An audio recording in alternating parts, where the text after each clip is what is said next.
Welcome to the fourth installment of Frequently Asked Questions, when I help you understand what's actually going on inside this mind of mine as I make these videos for this channel. This is not a channel about helping you save your hair. It's a channel about helping you overcome your hair loss. That's what it is for you. For me, it's a way I make money on the side by feeding people's obsessions with hair loss. Not my obsession, their obsession. And I ultimately serve as a reflection, a mirror of their own obsession. You think, Nick, are you sure you want to be that honest? You're telling people that you're making money off of their obsession? Are you kind of like alienating your own audience? Nope. Because the free market of hair loss is more powerful than me. People hate my videos. They tell me on a daily basis, but yet they keep coming back for more. So if I was really that bad, people would just stop watching me. My subscribership wouldn't be going up every day. So it's important that we unpack the psychology of what's going on here. And I want to share this comment that I received this week. I made a video, boy did I love making. It was called 7 Principles of Why Hair Loss Bothers Certain Men More Than Others. And this is one of the comments I received. And it's very meta, I feel. Here we go. Our friend, Master Exploder, he left a great comment analyzing all 7 reasons, but I want to look at number 3. And here's what he said, quote, "What exactly does humor have to do with hair? I don't think I follow on this one. You mean having to distance yourself from your shortcomings, or just being a smooth talker, throwing jokes left and right, which turns you into an attractive man to the opposite sex?" So that's his comment there, his question. So I want to make sure that we're very clear on this, because I'm really the first person to ever figure this discovery out on the entire internet. You're not going to find anyone else who's been more vocal about this than I have, specifically connecting someone who is bothered by their hair loss and someone who doesn't have a sense of humor. Those things are connected. So like, you can have the guy who's 20 years old and has no hair on top. He's a funny guy. He can make people laugh, and he can take a joke, and he knows when a joke is funny. He is a humorous guy. He has a sense of humor. Of course, I'm talking about the 20-year-old guy that has no hair and is a confident person. That guy, the confident version of that guy, sense of humor. Okay? Here's the next guy though in this scenario. 25 years old, has more hair than I do, doesn't have a sense of humor, and is obsessed with his hair loss. It's very predictable for me. Okay? The better sense of humor you have, the more confident you are despite your hair loss. No matter how much hair you have, that's not what deters how confident you are. Your sense of humor is absolutely connected to hair loss. So yes, it's undeniable that yes, you have to be able to laugh at yourself. You can't take yourself so seriously, which that video right there, anytime you see in the little bottom there where I'm talking about being the cult leader of hair loss, that's one of the many parodies I do on this channel, where the joke isn't making fun of people for losing their hair. The joke is making fun of the fact that people take my videos so seriously about hair loss. People take their hair loss too seriously, yes, because they don't have, well, and I mentioned all 7 reasons in there.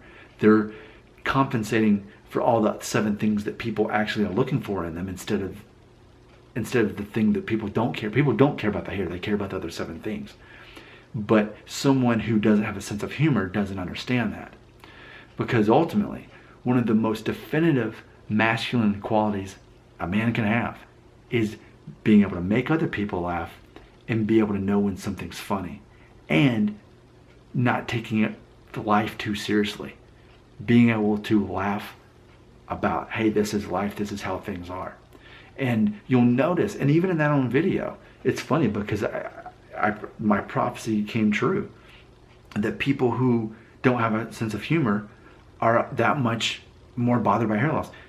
In this video, 7 Principles of Why Hair Loss Bothers Certain Men More Than Others, 416 views, 28 comments, 11 thumbs up, and 12 thumbs down. I specifically said in the video that basically it's like voting when people give me thumbs up and thumbs down. When I'm making a silly parody video like that, people vote. They say, I get the joke, I'm with you, Nick. Or, I have no sense of humor, I don't understand that that's supposed to be humor. That's how people vote with their tribe. So it's very obvious to me that one of the easy ways you can tell whether someone's going to be bothered by their hair loss is their perception of humor. Because here's the thing, despite James Bond, I know James Bond, women just love him anyway, even though he doesn't really even seem that fun of a guy or seems to laugh or tell jokes. But see, that's something the James Bond character does. He's not funny. In real life, you're attractive when you're funny. And there's different types of humor. And I try to incorporate several types of humor. There's the very dry humor that I do in those cult loss videos, the cult leader videos. Then there's the very over-the-top corny stuff that I did, like the one I did with my parents, the one I did in the shower. Just over-the-top corny. So that I'm thinking, surely people know this is an act, and I make it over the top, so unnatural to who I normally am in the videos, that if they can't understand that's a joke, then no wonders they can't accept their hair loss. Just think again, 20-year-old guy, very confident, no hair on top, makes people laugh, gets jokes, doesn't take himself too seriously or anything else too seriously. He takes life seriously, but not too seriously. Compare that to the guy who's older and has more hair, is obsessed with hair loss, and doesn't know a joke when he hears one.